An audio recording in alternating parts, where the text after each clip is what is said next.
मतलब बेसिकली ना, photo electric effect में तो लोगों को ऐसा लगा कि light, normally visible light, ultraviolet light, ये सब पार्टिकल नेचर रखती है। लेकिन कॉम्पटन ने ये बताया कि सिर्फ लाइट नहीं, मतलब जो ये होता है ना, पूरा स्पेक्ट्रम, पूरी ईएम वेव का स्पेक्ट्रम, ये पूरा का पूरा हम फोटोन से बना हुआ मान सकते हैं। क्योंकि उसने एक्सरेज को भी ये प्रूव किया कि एक्सरे भी वेव की जगह पार्टिकल नेचर शो करता है। तो उसकी इफेक्ट जो थी वो ये थी, when x-rays are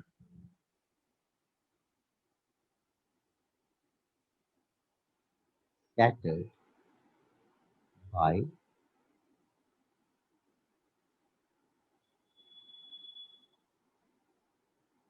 free electrons, when X-rays are scattered by free electrons, their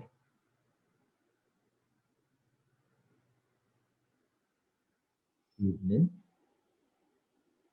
increases. This effect is called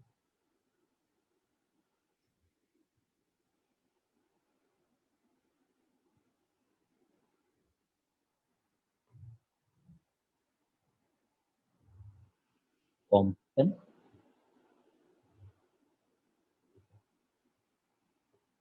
जब भी कभी एक्स-रे फ्री इलेक्ट्रॉन से स्कैटर होती है तो उनकी वेवलेंथ बढ़ती है। इस इफेक्ट को हम कहते हैं कॉम्पटन इफेक्ट। अब जैसे है क्या कि उसने एक ग्रेफाइट, ग्रेफाइट में फ्री इलेक्ट्रॉन होता ही नहीं, पता है मेरे ख्याल में आप सब। तो उसकी, हाँ, तो उसने ना एक ग्रेफाइट का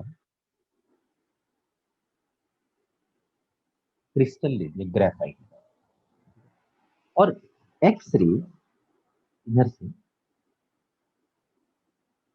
एक्स-रे, उन एक्स-रेज की वेवलेंथ सपोज लैम्डा। अब जब ये एक्स-रेज इस ग्रेफाइट की क्रिस्टल से पास होती है, तो ग्रेफाइट के मतलब क्रिस्टल मतलब एक तरीके से कोई छोटा सा टुकड़ा लेते हैं। अब उस छोटे से टुकड़े में बहुत सारे ग्रेफाइट के एटम्स, मतलब कार्बन के एटम्स, बहुत सारे फ्री इलेक्ट्रॉन्स भी हैं। तो एक्सरेज ना इन फ्री इलेक्ट्रॉन से जब टकराती तो उनका डायरेक्शन ऑफ मोशन बदल जाता है।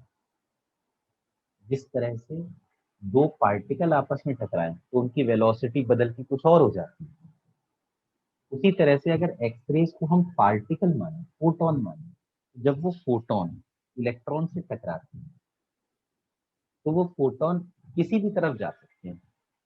तो उसने ये ऑब्जर्व किया कि जब यहाँ से बाहर हम निकले इस क्रिस्टल से बाहर, तो ऐसा नहीं कि एक्सरे सिर्फ इस तरफ गई, एक्सरे इस तरफ भी गई, इधर भी गई, इधर भी, इस तरफ भी, कुछ इस तरफ भी गई, इधर भी, और कुछ एक्सरेज वापस भी लौट। कोलिजन हो रहा है ना, तो कोलिजन तो कैसा भी हो सकता है, टू डायमेंशनल कोलिजन किसी भी तरह का हो सकता है। और कोलिजन होने पर जो वेलोसिटी है फाइनल फोटोन, वो किसी भी तरफ हो सकती है। तो उसने ये कहा, बाकी सारे तो बता देते हैं, एक कोई डायरेक्शन नहीं।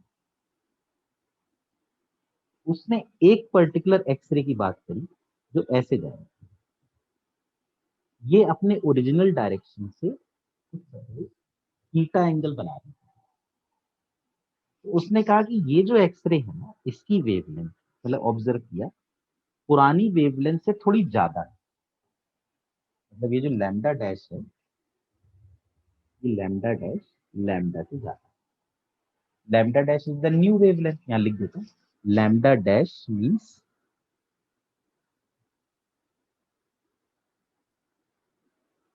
New wavelength, lambda means old wavelength.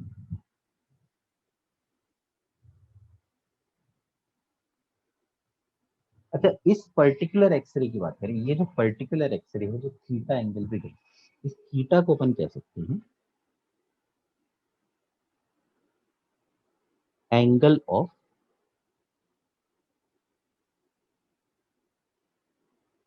Scattering. अब जो इलेक्ट्रॉन है, इलेक्ट्रॉन का मास तो हम लोगों को पता ही है, सपोज उसको ले लेते हैं am not, this is mass of electron, इसकी वैल्यू होती है 9.1 इंटू 10⁻⁻31 मास ऑफ इलेक्ट्रॉन। एक और चीज मैं यहाँ बताया तो स्पीड ऑफ लाइट।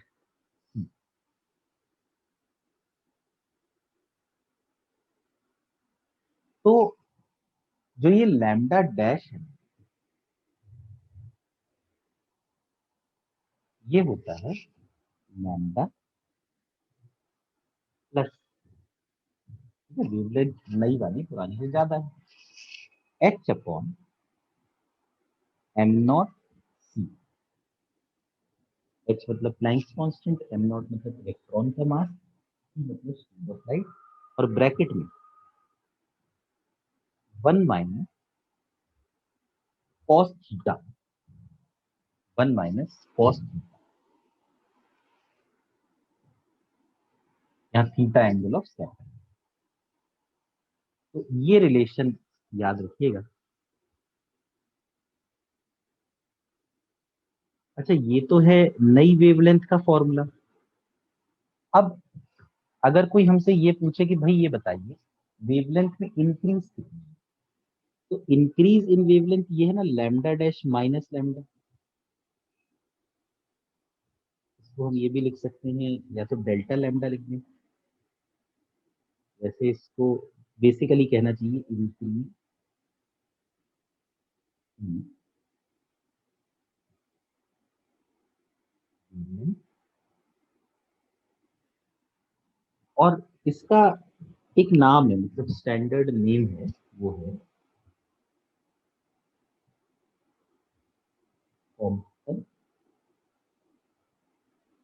शिफ्ट। कोई हमसे अब अगर कभी सवाल में पूछे ना फाइंड द कॉम्पटन शिफ्ट, तो actually Compton shift means delta lambda, increase in the wave. तो डेल्टा लैम्डा को यहाँ क्या लिख सकते हैं, एच अपॉन एम नॉट सी, और ब्रैकेट में 1 माइनस कॉस थीटा।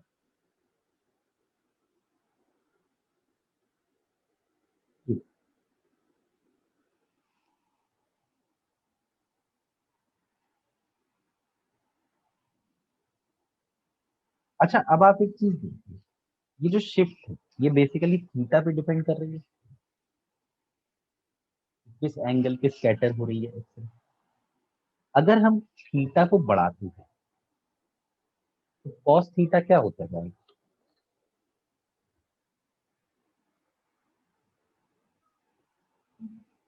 डिक्रीज होता जाए। अगर कॉस थीटा डिक्रीज होता है तो 1 minus cos theta,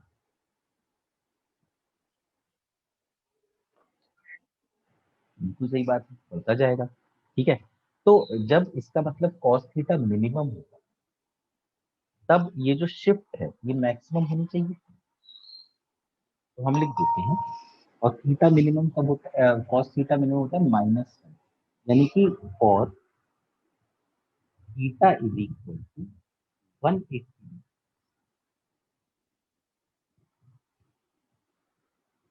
cos theta. तो डेल्टा लैम्डा जो है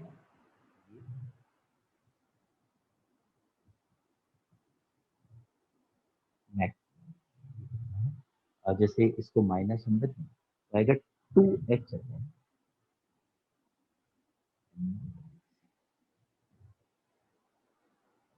और अगर आप चाहें तो आप इसकी वैल्यू भी याद, ये होता है 0.48 नैनोमीटर। ये सब बाई चांस कभी उनका मन करे तो। वैसे कॉम्पटन शिफ्ट पे ऐसा कोई सवाल तो आया नहीं, पर सिलेबस में है।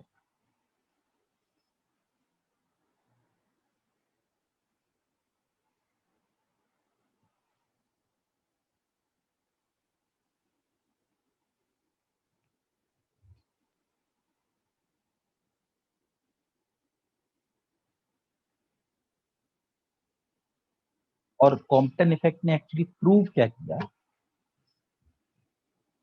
क्योंकि ये एक्सरे से हुई ना, तो मतलब एक्सरे तो बहुत ही ज्यादा एक्सट्रीम पे होती है ईएम स्पेक्ट्रम पे, तो हम ये कह सकते हैं कि Compton effect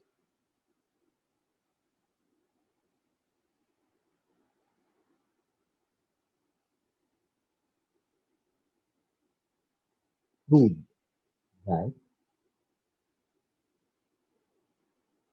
all EM waves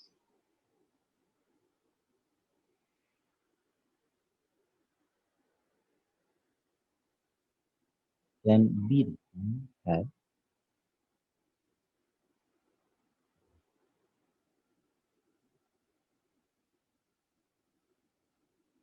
particle wave.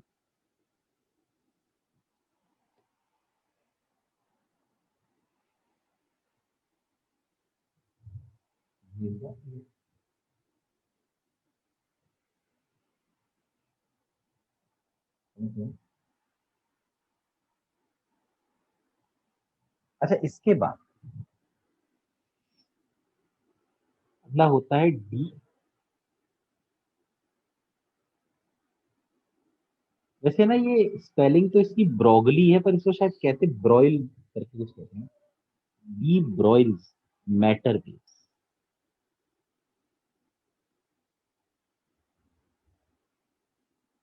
ये तो मुझे लगता है केमिस्ट्री में आप लोग पढ़ चुके होंगे।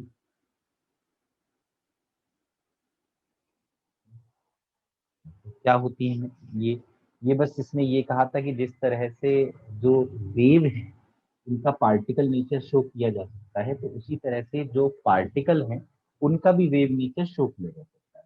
पर उसने ये भी कहा था कि ये वेव ऐसा नहीं है कि सब जगह फैली है। जैसे कि कोई पार्टिकल है, अगर ये रुका हुआ है तो ये वेव नहीं है, ठीक है। अगर ये चल रहा है तो ना ये अपनी एक वेव बना देता है, ऐसे ऐसे लोकलाइज्ड वेव होती है। और ये वेव ऐसी होती है, ये मैं आपको बता दे रहा हूँ, हालांकि मुझे लगता नहीं ये पूछेंगे, मतलब ये वेव ऐसी होती है जैसे आप लोगों ने वो एक देखा था ना, एक डैम्प्ड ऑसिलेशन ऐसे, ये एम्पलीट्यूड ऐसा होता है, बढ़ जाता है, मतलब खत्म हो जाती है, ऐसा नहीं कि वेव हमेशा रहे। जैसे ये चल रहा है ना, तो अपने साथ अपनी लोकलाइज्ड वेव लेकर चलता है, ये उसने बोला था। मतलब कई लोग सोचते हैं कि वो पार्टिकल वेव ही बन गया, ऐसा नहीं। मतलब वो दोनों ही है, पार्टिकल भी है, वेव भी, बस उसकी वेव थोड़े से रीजन में है। अब इसमें उसने ये कहा था कि जैसे इसका मास m है, तो बस तीन चार इसके फॉर्मूले हैं, वो अपन एक बार देख लेंगे कि if a particle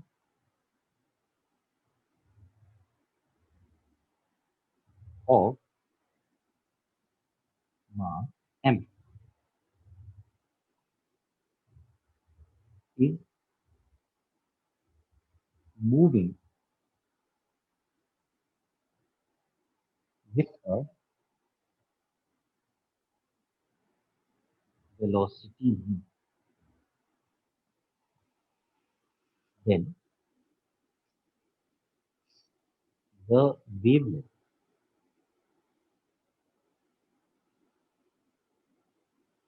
is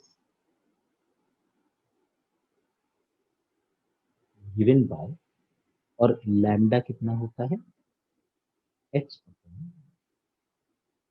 m,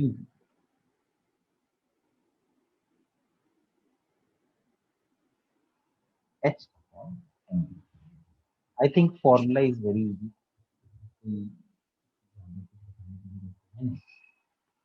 अब ये तो है वेलोसिटी के टर्म्स में। अगर मान लीजिए जो मोमेंटम है, इट इज p, तो अपन इस m इंटू वी को पूरा p ही लिख सकते हैं, तो लैम्डा क्या बन जाएगा।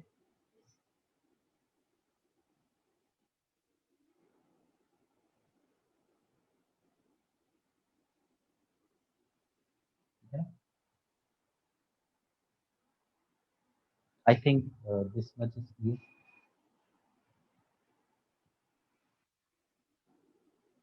मोमेंटम के बाद अगर काइनेटिक एनर्जी को देखो, काइनेटिक एनर्जी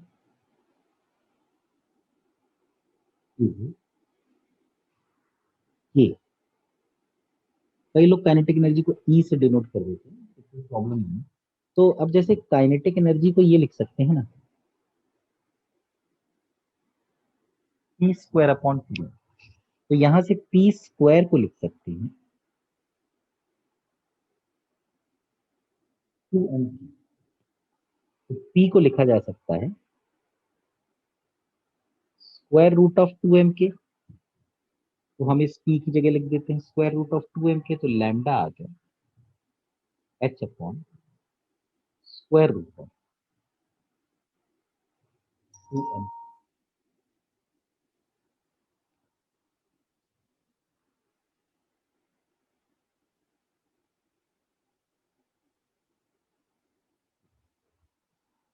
ये हुआ।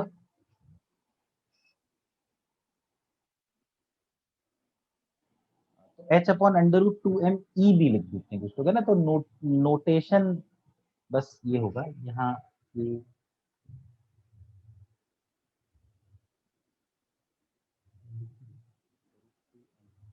एक दो मैंने सवाल देखे हैं उसमें वो एनर्जी जो है ना काइनेटिक उसको भी।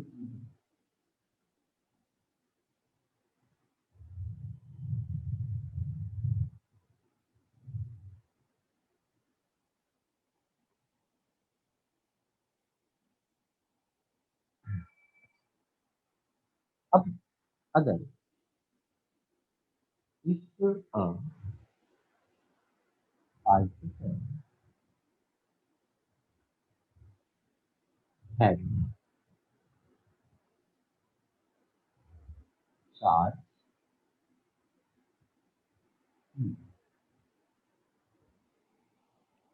इज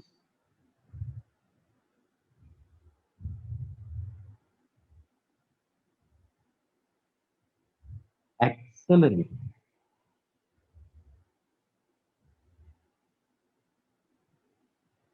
थ्रू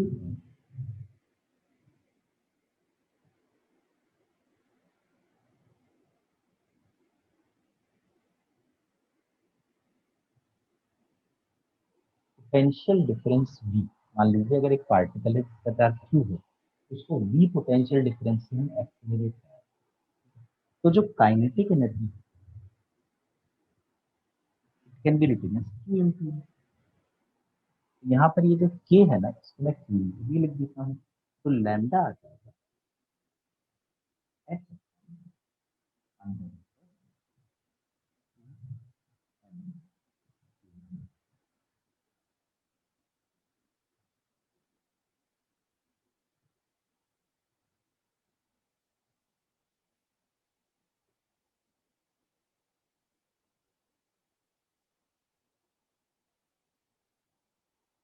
अच्छा, इसमें अब देखो जैसे जो स्टैंडर्ड कई सारे पार्टिकल है, इलेक्ट्रॉन है, प्रोटॉन है, अल्फा पार्टिकल है, सबका मास अपने को पता है, सबका चार्ज भी अपने को पता है। तो ना कुछ कुछ उन्होंने क्या किया, पार्टिकल्स की वैल्यू रख दी मास की और चार्ज की, और तीन चार पॉइंट्स बना दिए। अगर आप ये याद रख पाए तो वो कई बार इन्हीं पॉइंट्स पे सीधा सवाल पूछ लेते हैं।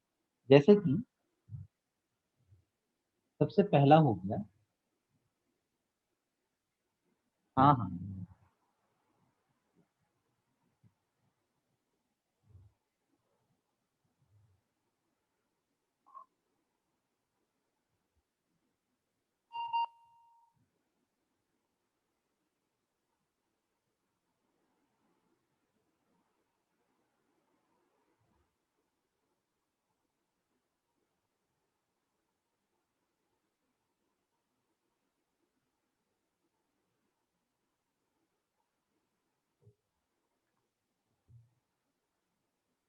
अब जैसे electron,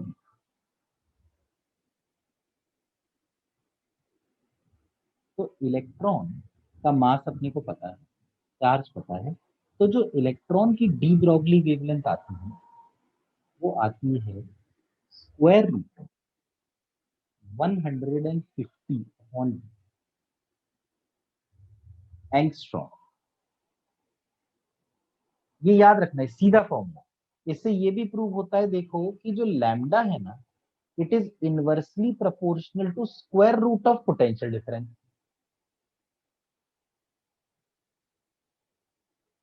square root of potential difference. इसी को चाहे तो हम ये भी लिख सकते हैं,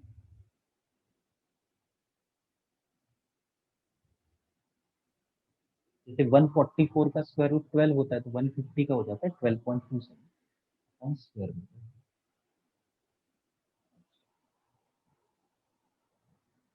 पर इससे भी यही है ना कि जो पोटेंशियल डिफरेंस की इन्वर्सली। अच्छा, मैंने आपको एक वो बताया था, आपको याद है, रिजॉल्विंग पावर, है ना? जैसे सारी माइक्रोस्कोप है ना, एक सिंपल माइक्रोस्कोप, एक कंपाउंड माइक्रोस्कोप, उसी तरह की एक माइक्रोस्कोप होती है।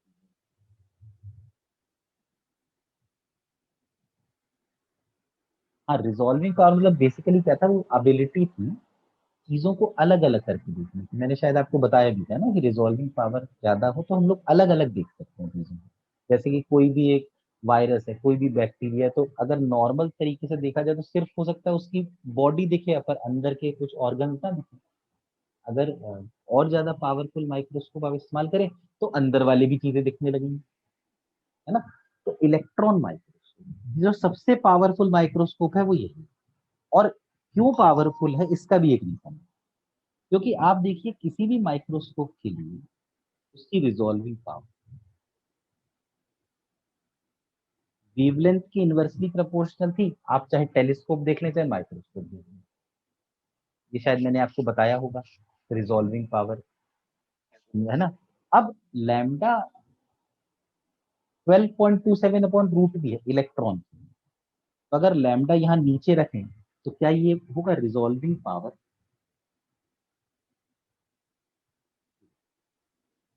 Directly proportional to square root of wavelength. तो जितनी ज्यादा आपको रिजॉल्विंग पावर चाहिए, उतना ही ज्यादा आप पोटेंशियल डिफरेंस अप्लाई कर दो। अगर मान लो नहीं कोई साफ दिख रहा, तो पोटेंशियल डिफरेंस थोड़ा और बढ़ा दें, तो रिजॉल्विंग पावर बढ़ जाएगी अपने आप। समझ में आया लॉजिक?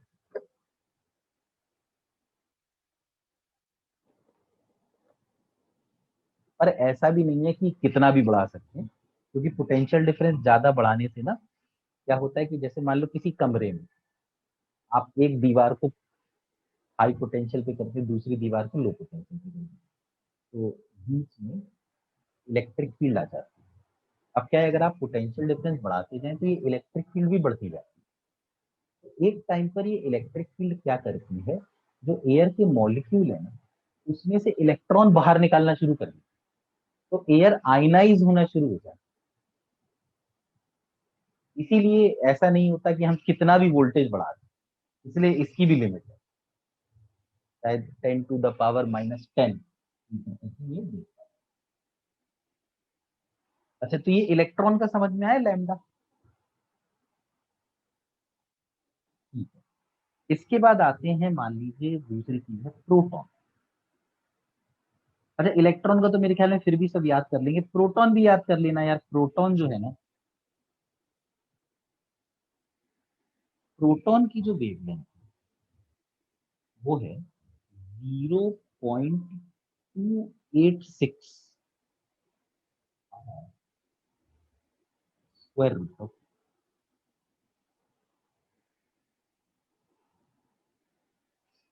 प्रोटॉन ये होता है ना हाइड्रोजन का न्यूक्लियस। और हाइड्रोजन के भी तीन आइसोटॉप होते हैं, प्रोटियम, ड्यूटीरियम और ट्राइटियम। ये प्रोटॉन है, प्रोटॉन प्रोटियम से बनता है प्रोटॉन, ठीक है? ड्यूटीरियम से बनेगा न्यूट्रॉन। न्यूट्रॉन ये होता है NH2। तो इसका जो लैम्डा होता है वो होता है 0.202 upon square root of E.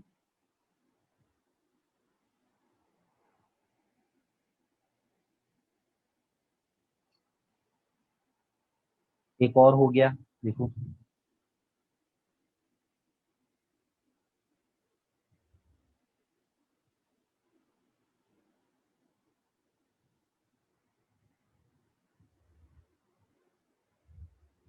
Alpha particle,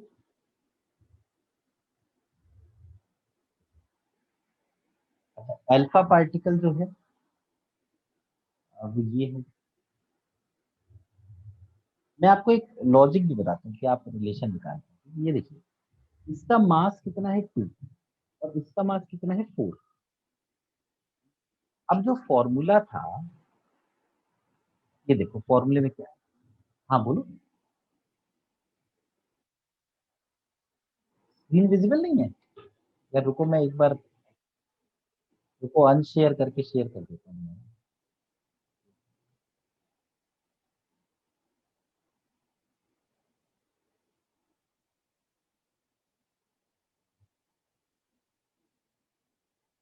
अब सब लोगों को स्क्रीन दिखना बंद हुई?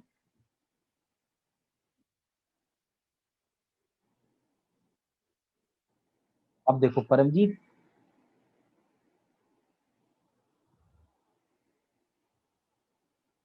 दिखी स्क्रीन? अब देखो, जो हीलियम है, ये इसका मास इस ड्यूट्रॉन से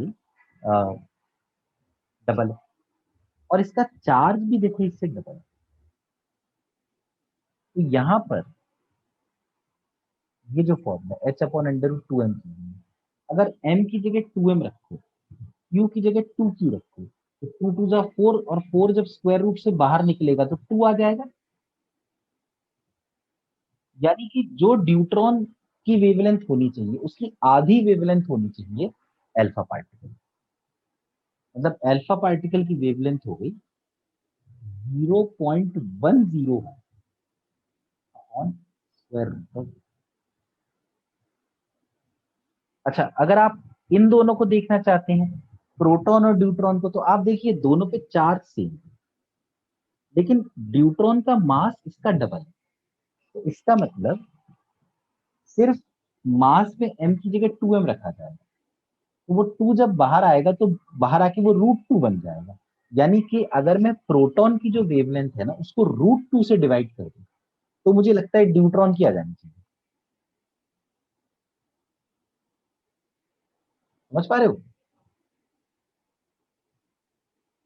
और जैसे प्रोटॉन, हाँ ऐसा सोच भी सकते, देखो प्रोटॉन की 0.286 है ना, ड्यूट्रॉन के लिए मैंने कहा इसका रूट 2, अब रूट 2 होता 1.414। तो देखो नीचे अगर 14 आ रहा है 1.414, ऊपर आ रहा है 28, तो एक कट के 2 आएगा ना सिर्फ, तो देख लो वो 0.202 के आसपास है ना, अल्फा पार्ट। तो अगर आप कभी भूल जाए ना तो आप ये मेन फॉर्मूला तो जरूर याद रखें, अंडर रूट 2m3। तो सिर्फ प्रोटॉन का भी याद करके हम बाकी सबका पता कर सकते हैं। प्रोटॉन का 0.286 अपॉन रूट, कि जो पार्टिकल अनचार्ज हो उस वो भी फास्ट चल सकता है, जैसे न्यूट्रॉन। ठीक है, तो अगर if a neutron has energy E या के, जैसे ई की, अब ये ई हम इलेक्ट्रॉन वोल्ट्स में ले लेते हैं। ठीक है, अगर जूल में बी भी हो तो आप इसको इलेक्ट्रॉन में कन्वर्ट कर सकते हैं।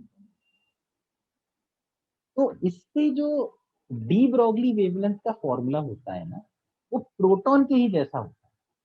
ये प्रोटॉन का ये था ना 0.286 अपॉन रूट वी, तो यहाँ रूट वी की जगह रूट ई आता है।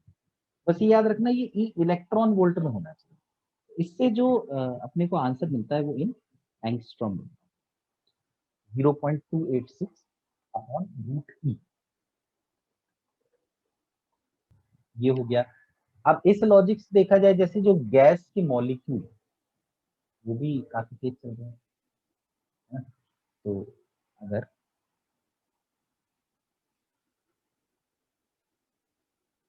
एक कंटेनर है, उस कंटेनर में कई सारे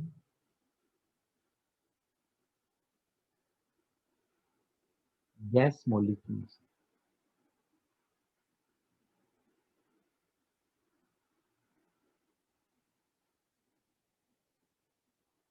इनकी जो, शायद आपने सुना होगा, एक मॉलिक्यूल की अगर बात करें, एक वो था ना law of equi partition of energy, जिसमें कि मैक्सवेल ने कहा था कि 1 डिग्री ऑफ फ्रीडम के पास हाफ पीटी होती है।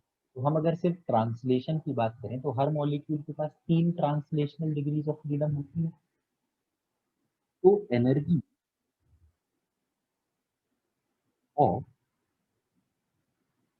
वन मॉलिक्यूल, एक मॉलिक्यूल की होगी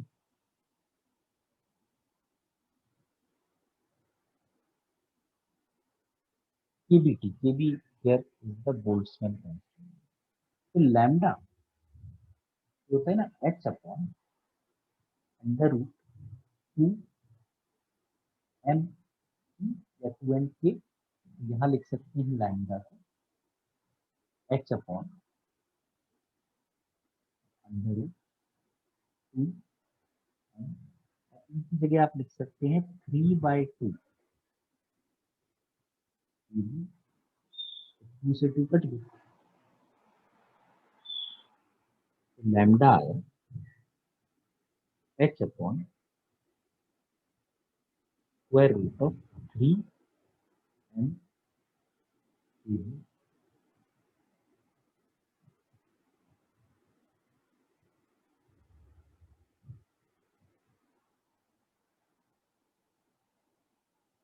H upon under root 3m। अच्छा, फोटोन जो है ना उसका कोई मास नहीं। एक्चुअली लोगों ने ये मान रखा है कि फोटोन अगर रेस्ट पे भी होता, जैसे कि फोटोन चलता रहता है, लेकिन अगर फोटोन रेस्ट पे भी होता तो भी उसका मास 0 होता। और light consist of photon only. तो लाइट के लिए अपन लोग जो ये फॉर्मूला लिखते हैं E is equal to h c upon lambda, एक फोटोन की एनर्जी का ही तो लिखते हैं। तो de Broglie wavelength of photon बन जाएगा एच सी अपॉन ई।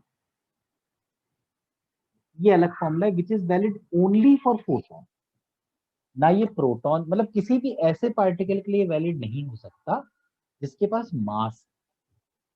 जिसके पास भी मास है उसके लिए हमें वही जो फॉर्मूले हमने भी पढ़े, H upon M G, H upon C, H upon under root 2 m के, ये सब लगाना है।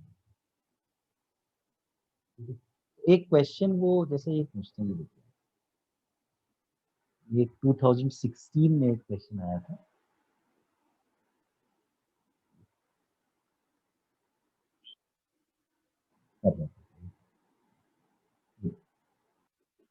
इलेक्ट्रॉन के लिए एनर्जी का क्या फॉर्मूला लगेगा? H upon under root of 2 m, और फोटोन के लिए क्या लगेगा? H c upon e. बस रेशियो निकाल दो, lambda e upon lambda p, ये आएगा h upon under root 2 m e divide by h c upon, तो इसमें 1/c तो आ गया, और स्क्वायर रूट ऑफ E/2।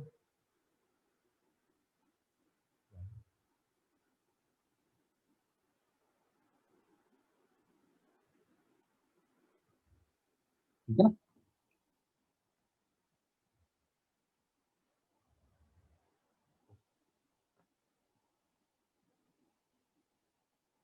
अ, अब ये जो डी ब्रॉगली का हाइपोथेसिस है ना, डी ब्रॉगली का, तो एक एक्सपेरिमेंट हुआ था जिसने ये प्रूव किया कि हाँ ऐसा पॉसिबल है कि पार्टिकल्स के पास भी वेव नेचर हो। ठीक है। वैसे कैसे प्रूव करें अगर वेव नेचर हो? अगर कोई भी पार्टिकल वेव की प्रॉपर्टीज ओबे करे, जैसे इंटरफेरेंस, डिफरेंस, तो वो वेव नेचर शो कर सकता है। तो एक एक्सपेरिमेंट था जिसको हम कहते हैं, इस एक्सपेरिमेंट में हमें कुछ भी नहीं पढ़ना, क्योंकि ये मतलब एक्सपेरिमेंट सिर्फ वो वैल्यू बेस्ड एक्सपेरिमेंट है। बस ये पता करना है एक्सपेरिमेंट का लॉजिक है, डेविसन एंड, कई लोग इसको गर्मर कहते हैं, कई लोग जर्मर कहते हैं, deviation and Germer experiment.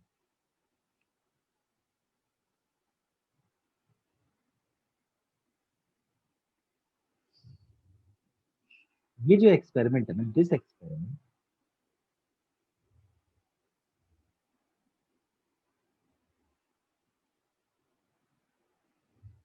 Is based on diffraction of electron. This experiment is diffraction of electron, मतलब उन्होंने ये प्रूव कर दिया था, उनको एक डिफ्रै मतलब इलेक्ट्रॉन्स को उन्होंने एक सिंगल स्लिट से पास कराया था एक क्रिस्टल से, और उन्हें ना एक डिफ्रैक्शन पैटर्न मिल गया। तो उन्होंने कहा भाई डिफ्रैक्शन पैटर्न तो वेव से ही मिलेगा, तो इसका मतलब इलेक्ट्रॉन वेव नेचर शो कर सकते हैं। तो बस दिस एक्सपेरिमेंट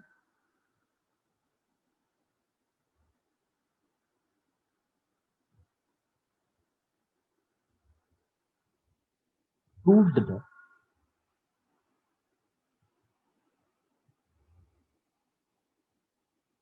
वेव नेचर